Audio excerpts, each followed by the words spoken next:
Jason Butler, Mr. Jason Aalon Butler. Hey, what up, bro? What's going on, man? You know, as I said earlier, kind of the same old shit, but only because the last 18 months have been literally all you could do is the same old shit. Yes. Be with yourself and try to figure that out. So that's what I've been. We've been touring for 7 weeks. That was the change. So that's been good. Yeah. My good friend Chris Hudson, who is off camera over there, he told me that he saw you skateboarding in, and I was like, that sounds about right. Yeah. I mean, I'm at home too, so it's like I think I just attach it to my feet when I get home. You know, that's it. I love it. I love it. I was like, yeah, you think hopefully that Letlive interview is going to happen. He goes, I think I just saw him skateboarding in. And I was like, that was definitely him then. Rules. So I was just talking about you last week, and I believe those of you who are watching this will be able to watch this somewhere as well. But Corey Taylor and Ollie Sykes from Slipknot and Bring Me the Horizon, respectively, of course. We were talking about this show coming up, and I had to say, I was like, I'm looking forward to seeing Fever. Jason Butler is, I think, one of the most dynamic, top 5, top 10. Thank you. Performers, live performers. I mean, just thank you. Insane. And I know I'm not the only one to say that. I know Kerrang! Magazine. Yeah. Fancier people than I have said that. Having said that, when you are playing a stage this big and a venue this big, which is nuts. It's the first time I've ever been here, and it's crazy. Huh? Nuts. Yeah. How do you calibrate what you do versus, say, like a chain reaction? I think that's the thing, right? I try to scale everything, like it just in my life in general. Anything I'm doing physically, like if I have to sort of move it into another sector or another environment, I just literally look at it pretty much the same way. Just maybe there's a few more steps to get to it. But yeah, and the thing is too, I don't look at stages really before I play. So I think that the spontaneity of it fuels the excitement, which then peaks the adrenaline, which then makes me feel like anything's possible. So yeah, that's cool. Like so you're scoping out the lay of the land, like in the moment. In the moment, yeah, absolutely. Yeah. Because I just feel like if I were to look, I think maybe once a long time ago, I might have looked into planning some shit, and it just didn't work. It didn't feel right to me personally, so I just don't do that. Yeah. Yeah. So the planning, the extent of the planning is like, I wonder if I can climb that. Yeah. Right before it happens. Yeah, totally. And like friends, people like they were talking about how big the stadium was here today, and they're like, oh, you could this, that, and the other, and of course that will be somewhere logged into my brain, I'm sure. And if I see it, it'll activate that, I'm sure. But yeah, just like I haven't looked at the stage yet, and I probably won't until. Yeah, we had Alicia Taylor in here earlier from Cherry Bombs, and she was talking about how, they're aerialists and stuff like that. Normally they're like 20 feet off the ground, but here it's going to be 50 feet off the ground. That's and it's just wild. That's crazy. I don't want to be 5 feet off the ground personally. Now that is wild. But God bless them. Yeah, for real. That'd be cool. So what's been the most exciting thing for you about things coming back and knowing that you'll be able to get out and do what you do around humans and not be sitting at home? Yeah, I think that's the very thing. It's just being around people again. I think some great things that came from this, this situation, if I may say anything good came of it, is that we had time to spend with ourselves and people that we chose to be closest with. And I think that there was a lot of reflection that was done. I think that's great. I think it's necessary, especially in a world that's moving so quickly. Like we're talking to people right now, like in real time. Yes. You do that on your phone, do it on the computer, without actual interaction. So I think to slow down a little bit and be with ourselves and those around us was good. But coming back to it all now is I think there's going to be a greater respect and appreciation for the art of live performance and the beauty of actual interaction once again. And I think that that's one of the most amazing things that we've kind of felt on this tour to begin with, and I think that it'll continue. And I want people to remember this. I hope that this is burned into our brains, that how lucky we are every time we step outside and I get to hug my friend or I get to go to a show. And, despite what we have to do in order to get there, I would hope that we can just be appreciative that we arrived there, Amen. And so well said, as always. Thank you. One of my favorite people when it comes to that as well. Thank you. A great interview. I've been saying like all day, a lot of the things that you take for granted or that become kind of the part of the grind, going to a festival, going to a show, just on this side of it even, so appreciative today. Yeah. Like I was just parking in the morning even. I'm like, parking? Yeah, isn't that crazy? No, I haven't parked at a show in years. This is amazing. And that's crazy. Years, literally. Yeah. Like, that's crazy. Yeah. You know, this is what we made. We created an environment outside of the one that they told us to be in the first place, right? And then that was where we found safety, sanctuary, inspiration, encouragement, and family. And then you get that taken away. And we like grew up. We're grown people that have lived in this way. And then you get that taken away. Much like many other folks, I'm sure, have their own thing. But for us personally, to come back into this after that, I completely understand the appreciation. I realize how, I guess, like willingly banal I was making things too. Yes. You know what I'm saying? I'm like, yes. Oh, that's just fucking catering, or like, oh, it's another bus ride to fucking Wyoming or whatever. And now I'm like, fuck it. I've been taking so much advantage. It's like every moment of it's amazing. Seriously, I'm like looking out where I am and making sure that I see everything I can. Like truly, it's amazing. A little bit ago, I just walked out of somewhere and tried to walk right back in and didn't have the right pass. Right. And it was like for the first time in years, I was just like, it's all good. Like, Yo, like, I feel it. You're just doing your job. I feel My it. homie's coming over with the right pass. It's Dude, cool. You nailed it. Like that could not be a better sort of representation of what this is now. Yeah. I am the same way. And I used to, I'm like, you didn't see me? I'm with the this. I just asked you where the bathroom was. You're not. I got my kid. You don't let me in with my kid. Like now I'm like, you know what? I feel you. I really do. You know what I'm going to do? You. Yeah, I appreciate you. There's a lot of I appreciate you today. Can I come back with something to eat for you? Yeah, it's crazy. Yeah. I love it. So being out as part of this package, there's a lot of folks who don't do this for a living, don't necessarily understand how hard it is to see the other bands. People assume like you're on tour with bands and you get to watch them all the time. Yeah, have you had an opportunity to fellowship and vibe and check things out? And yes. I'm going to keep it super real in the beginning. I don't think I was supposed to be doing this, but I didn't know. So I was like out. I was like trying to find ways like around like the side and shit to watch them. Like Slipknot, obviously, Kill Switch and Code Orange. And backstage, you know, I think that personally I had the most interaction with Mr. Corey Taylor. And that for me as like not only a singer in a band, not only as a performer, but as just a person that leads this sort of lifestyle, he was extremely encouraging and humbling all at once. And just because he was so down to earth in a very authentic way, like, you know, sometimes I'm sure you've met people that like you feel like they have to put it on to pretend like they still are tethered to earth. This man is not only tethered to earth, but when he gets on the stage, he's otherworldly. Indeed. You know what I mean? Like, I do. That sort of duality is it's beyond impressive, you know, and it's no pun intended. Right. yeah, exactly. There it is. But, I'm just saying what the chat's thinking. I know they're like, oh yeah, the song, which is sick when they play it. That shit is crazy. Anyway, so yeah, I have had some time. I'm very appreciative. Again, there are protocol, there are things that we have to follow. But backstage, I've had the most interaction with Corey, and he's been fantastic. Really cool. That's amazing. And I know exactly what you mean about there are certain people where they're overcompensating almost. They're trying so hard to appear genuine and humble. And you can definitely tell that difference and feel that vibe and that energy with someone like Corey, who's accomplished what he has in the culture. Totally. And is just cool, normal. He's the guy. Like, he really is the guy. The band, that's the band. And to me, again, he's the guy. Like, for him to just pull up on me outside, not knowing really who I am, and saying thank you to me for being on the tour, like, and meaning it, is crazy. I don't even know how many times that's really happened to me, to be completely honest. You know, people that truly were, you know, served as the benchmark for heavy music or any type of music at all that I've been involved with on a tour or, you know, a creative collaboration capacity. I don't know how many times it's happened, but this one's going to burn into my brain as like a cool moment when he came out and said, "What's up?" You know? Yeah.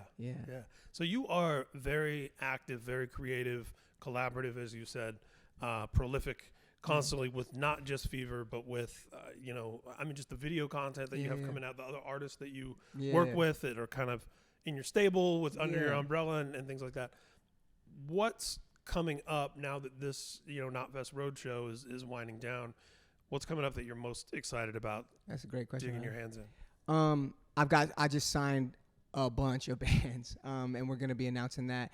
I'm able to collaborate with every single band that we've signed, which is incredible, in different ways, whether it be writing, producing, or content, or just mentorship, which is a huge thing I'm really, really, really into. Especially, I have to say it is, it's very POC centric, like people of color involved in alternative music. Like I focus very, very, heavily on that because that's my space, right? Mm-hmm. That's where I come from, and I think there's so many of us that have not had the light shone on them, so where we can even kind of have any sort of representation. I think it's coming more and more. So that I'm really excited about. I've got a couple projects there. Got some more visual projects. I'm trying to do some things that are more interactive with a chat element, mm-hmm. in which a more fan interaction or interactive element. And then of course, finishing this Fever album, I'm like really like, I know what it needs to be now, especially after that whole year and a half and being on this tour. I know exactly what it needs to be. So I'm gonna finish that. And just being with my family, really just trying to make sure that I have two boys that understand the world is structured in a way where they need to behave not only appropriately but exceptionally. I think that they have some privileges that I didn't have, and I want to make sure that we teach them that that's it's a benefit, but it also comes with a price. So I've been thinking a lot about that. I know it's hella deep. I know music people are like, what the fuck is he talking about? But that's really like that sort of thing. That's what guides my movement towards everything I do, both musically and publicly, is my children. I think about how would this affect my kids, because it's going to affect everyone else's kids. Well, I'd like to believe that, right? I want to make things happen that will affect change in a positive way. So I always think about my children.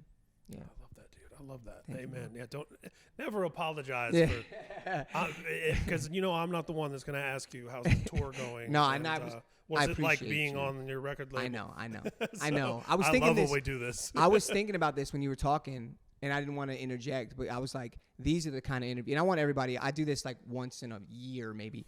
These are the type of interviews I think are important. These are the things that, and I'm saying this to other interviewers, journalists, and just people that want to get into this space. Like, there is so much more depth to all of us, not just performers, but just all of us. And I think that if we just took a moment, especially after COVID, and just talked, like actually talked, yes, even if our interests necessarily don't align or our philosophies don't align, whatever that is, I think we're going all the way back to that other question. This is what I'm excited about, is seeing motherfuckers in person that want to talk all that shit online. I can't wait to see you motherfuckers. However you take that, real shit. Like, I'm just trying to talk for real, like whatever, we could talk, but we could be about in other ways too, because that shit is crazy. Motherfuckers are just like no real world responsibility. So we back, motherfucker. We in real life now. Consequences, shall we say. Like action, reaction. No responsibility for one's energy, because it's just into the digital ether. But now we here. So I'm like, I'm with it. I'm with it. I love it. Well, I can't think of a better way to end it than that. But I do want to ask you one last thing while I've got you here, because you intrigued, and it sparked something when you mentioned mentorship and the importance of that, not only as a parent and parenthood, but as with other artists. If you could boil it down to a couple of things, because you were grinding for a long time. We've known each other, I was thinking, before you walked in here, like 15 something years now. Yes. What are some of the things that you have to offer as an artist mentoring other artists? And I know this could be a TED Talk, but one or two things where you're like, I wish somebody had told me to look out for this and this. I'm glad I can tell somebody else to look out for it. Yeah, absolutely. Most of this is a facade. Like, straight up. Like, most of this is a facade. Everything you see on Instagram, on, the internet, the web, sites, this and that. And most of what you're told by people up there is a facade, only because the interests that it serves are probably not yours. You have to understand. I literally just told the band this yesterday. Most of the time, especially when you plug yourself into anything that is corporatized, like a label, like a platform, anything that is corporatized, that offers people shares, that goes public, your interests are not theirs. They're focused on a bottom dollar, right?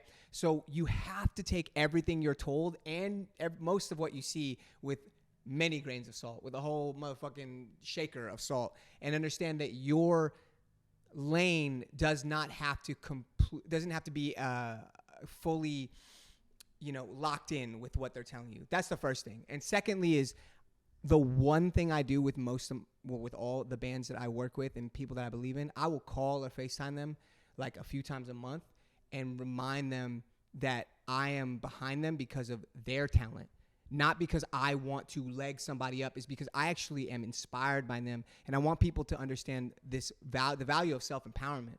Finding your place in what it is you do that is exceptional, not like to you, what you think it is. And at the end of the day, as long as you believe in it, you're genuine, you're authentic with it, nobody should be able to tell you otherwise. That's truly what I believe. Because you knew me back in Let Live when I was wilding and no one really knew what the fuck to do with me. You know what I'm saying? And we just kept going. And eventually I learned that I needed to be honest enough with myself that it reflected far enough and that it amplified far enough for other people to believe in what I was doing. And that's what happened. And of course, there's a lot of luck too. I'm not even gonna lie. Some like Refused, one of my favorite bands of all time, it wasn't really that big until they came back. After fucking Dave Grohl said it was one of his favorite bands on MySpace. So you know what I'm saying? Like understanding that. But at the end of the day, you got to be happy with yourself. And I know that shit sounds mad cliche, but you got to be happy with yourself while being open to learn from other people. That's what I believe. Amen. And that reciprocal energy that you were passing around brings us all the way back full circle. So you can understand now a Corey Taylor taking time out of his day to say to a Jason Butler, thanks for being a part of my tour. And that's what I mean. Like, that's why I felt so encouraged to continue what I do, because I believe that if he serves as an archetype of what it means to be like a real person in a, again, unreal band in unreal situations for decades now, and if he can do that, he is the archetype for me. I'm like, all right, cool. I can still keep it real and possibly one day play a stadium. That's what I think people should be striving for. Not this like weird, I don't know, again, this like this farce, this charlatan identity that is fame. Like, that's crazy. And it's not real. Like, unless you're Michael Jackson, unless you're Prince, unless you're James Brown, like, it's just not Beyonce. You know what I'm saying? Like, it's not real. Like, it's just not. And it takes a lot out of you to get there. And unless you're really willing to give that up, you know, Robert Johnson selling the soul kind of shit. You know what I'm saying? It's okay to see you at the cross, bro. Yeah, I'm saying, you know what I'm saying? Like, I feel like it's okay to understand that being an authentic person can fit and is agreeable with being famous, but not the idea of fame, if that makes sense. If we can delineate that, does. You know what I mean? Absolutely does. Yeah. And it's important for even the most famous to remember that there's always some corner of the world you can go and someone isn't going to know who the hell you are. Bro, let me tell you right now, real quick. When Let Live did the one time, my old band Let Live did Warped Tour, and I was like, look, I got to keep it a buck. And a lot of these people are my friends, like straight up. So it's whatever. It's me included. I was on the fucking tour. Look, bro, when most of us walked out of that fucking whatever amphitheater or parking lot and went to fucking Starbucks or Burger King, didn't nobody give a fuck about us. Right. Didn't nobody care about us. Right. So we created this environment, this idea, this sector in our own minds that you're almost trapping yourself. Oh, yeah, a little ecosystem. Absolutely. A little bubble where you do matter a whole lot. Exactly. And then you leave. Exactly. Yeah. And in a weird way, yes, because once you leave, that's not reality. The microcosmic view, perception, or existence is not the way. You have to have a much more holistic and macro view. And so for me, at the end of the day, it's like, even if somebody at fucking Starbucks knows who I am, that's one person of 7 point however many billion. And that's infinitesimal, really. And that's okay. That's good. That's good. I'm on some like, we're just a grain. Drop in the ocean type shit. We're nothing, you know, on that level. But we can also, that's why when we are everything to ourselves or someone, it's so important. That's why, again, all the way back to COVID and all this shit, like when we can figure out how to enhance the beauty of like what it means to be in love, to be engaged with the person, having this conversation right here, exchanging this sort of energy and having it be synergistic. Look, I think that's the most important thing in the world. And that's what this music shit is. And that's really, at the end of the day, the most important thing. It's not when I leave the stage, and it's not, it's only when I'm on stage, or you're listening to the music, or we're talking about something that can be shared. Other than that, I don't really see, of course, there's activism and other things that people do, but I don't really think that we should ever feel that we deserve anything more than anybody, ever, as artists. this whole conversation makes me want to get up on stage and do what you do. Get out in the crowd and do something. Yo, I don't even mean that. I just mean the energy. I'm hyped. No, I'm saying, hyped. but I'm dead ass serious, and I thought about this way back because I know you've been doing this, right? And you did it from like MTV to like, to now. Like, I believe that someone like yourself, and I'm saying this so everybody sees it, but also you hear it. Like, if you feel compelled to engage in these sort of conversations that Ryan does, like that, you should do that. Like, you should do that. If you feel compelled to go and start a band, you should do that. If you feel compelled to go and like build a statue that discusses the socioeconomic gaps that we face in America, whatever the fuck it is, go do that. Like, I just feel like we're so conditioned to believe that these things will not amount to anything if they don't financially, reward us. And I think that the fear, and this is me, I'm on some whole like reshaping capitalism, communist shit, but I really believe that we need to start understanding like what a meritocracy would feel like and how that would operate. What you offer in what you do, not just because, well, this schematic design socioeconomically has told you that you're going to make $100,000, $150,000, $1 million a year. So do this, even if you don't like it. More so just going like, I'm really good at this thing. I'm a really good baker, or I'm a really good journalist. So, and understand that there is a huge worth in that. And I want to find a way, ultimately, I don't know how pipe dream this is, to open that space up to where people can come in and have my own sort of financial institution where I can go, no, I'm going to pay you a lot for this because you're fucking good at it.